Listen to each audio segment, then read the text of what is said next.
Bonjour et bienvenue sur la chaîne L'anglais c'est cool. Aujourd'hui, je vais vous aider à bien préparer votre premier cours d'anglais.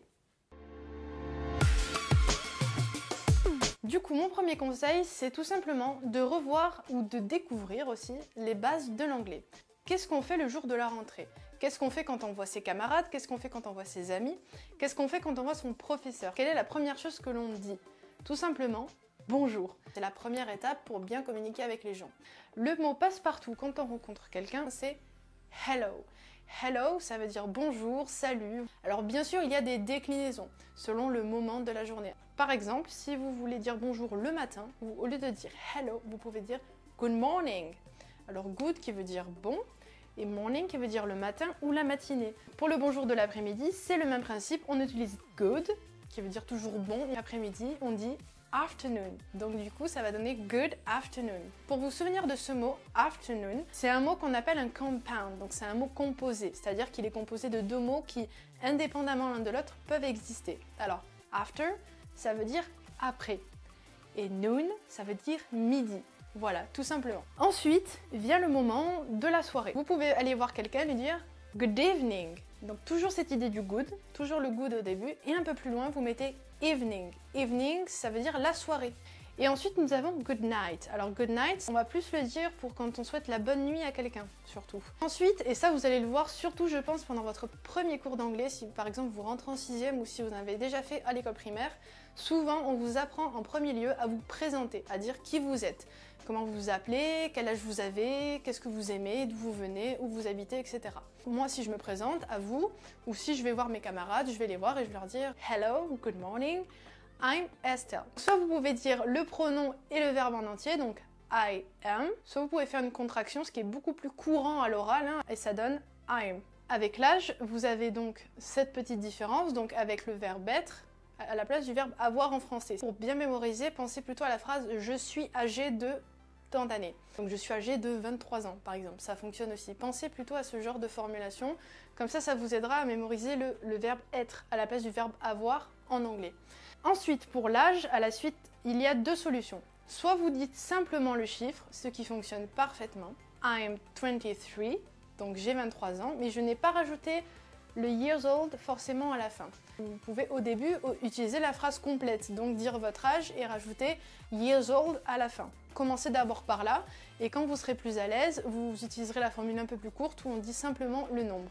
Donc une fois que l'on s'est présenté, qu'est-ce qui peut arriver dans une conversation? Eh bien on va demander aux autres de se présenter. Donc, quelle question poser à quelqu'un à qui on vient de se présenter? Tout simplement, on a envie de savoir nous aussi qui c'est, d'où il vient, comment il s'appelle, quel âge il a, etc., etc., etc. Pour demander à quelqu'un, par exemple, je sais pas moi, quel est ton nom? Tout simplement, on va lui dire What is your name? What is your name? What, quel, is, et, your, ton, nom. Alors là, vous allez me dire, waouh, l'anglais c'est trop cool, en fait c'est mot par mot, ça marche comme ça. Non, pas du tout.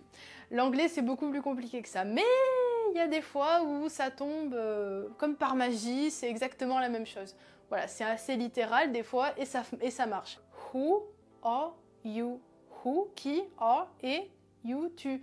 Oh, mais elle a dit que ça marchait pas tout le temps comme ça, mais la preuve que ça marche. Oui, bon, d'accord. Il y a quelques exceptions, mais je vous rassure, l'anglais c'est beaucoup plus complexe que ça. Et ensuite, on a envie de savoir quel âge il a, le petit. How old are you? How old are you? How old are you? How old are you? Donc là, vous allez voir que ça n'a rien à voir avec la question en français, mais alors rien du tout. Si je traduis de manière littérale, ça donne, donc vraiment mot pour mot, comme on a fait avec les autres, ça donne how, combien, old, âgé, are, et, you, tu. Pour vous souvenir de cette question en anglais, essayez de la reformuler dans un français un petit peu plus correct quand même. De combien d'années es-tu âgé? Voilà. Et d'où il vient celui-là aussi, d'où il vient? Donc, là vous allez voir, on a encore une petite variante comparée aux deux autres. Donc là, pour demander d'où on vient, c'est where do you come from? Et là vous allez me dire, pourquoi il y a d'où? C'est quoi d'où? Qu'est-ce qu'il fout là celui-là?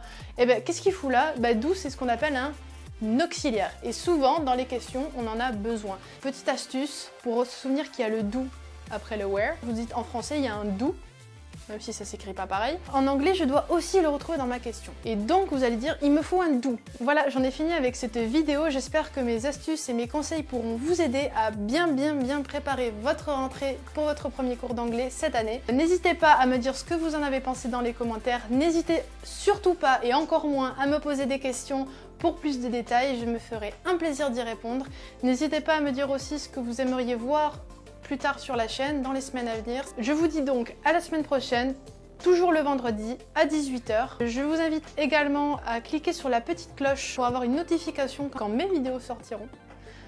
C'est super important si vous voulez ne rien louper sur ma chaîne, et ainsi qu'à vous abonner, ça me fera très plaisir. Si vous avez aimé la vidéo, mettez un pouce bleu. Si vous n'avez pas aimé la vidéo, partez.